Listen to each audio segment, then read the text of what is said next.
চট্টগ্রামের বাঁশখালীতে এক ওলামা মাশায়েখ সম্মেলনে ইসলামী আন্দোলন বাংলাদেশ আমির পীর সাহেব চরমোনাই মুফতি সৈয়দ মোহাম্মদ রেজাউল করিম বলেছেন, আলেম ওলামাদের উপেক্ষা করে কেউ যদি ক্ষমতায় যাওয়ার স্বপ্ন দেখে তাহলে তা এখনই ভুলে যেতে হবে। তিনি বলেন, আমরা ইসলাম দেশ ও মানবতার পক্ষে যারা আছি তাদেরকে নিয়ে একত্রিত হয়ে আগামী দিনের বাংলাদেশ গড়তে চাই। রবিবার ১৩ জুলাই সন্ধ্যায় বাঁশখালী চাম্বল মাদ্রাসায় অনুষ্ঠিত হয় এই সম্মেলন। আয়োজক ছিল বাংলাদেশ মুজাহিদ কমিটি ও জাতীয় ওলামা মাশায়েখ আইম্মা পরিষদ বাঁশখালী শাখা।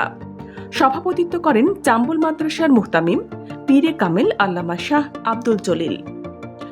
অনুষ্ঠানে উপস্থিত ছিলেন জাতীয় ওলামা মাশায়েখ আইম্মা পরিষদের উপদেষ্টা আল্লামা ওবায়দুল্লাহ হামজা, কেন্দ্রীয় সাধারণ সম্পাদক মুফতি রেজাউল করিম আবরার, মাওলানা ফরিদ আহমদ আনসারি, নেজামে ইসলাম পার্টির মহাসচিব মাওলানা মুসা বিন ইজাহার, ইসলামী আন্দোলন চট্টগ্রাম মহানগর সভাপতি আলহাজ জান্নাতুল ইসলাম, জামাতে ইসলামের সভাপতি অধ্যক্ষ মাওলানা ইসমাইল এবং সাধারণ সম্পাদক মোহাম্মদ আরিফুল্লাহ।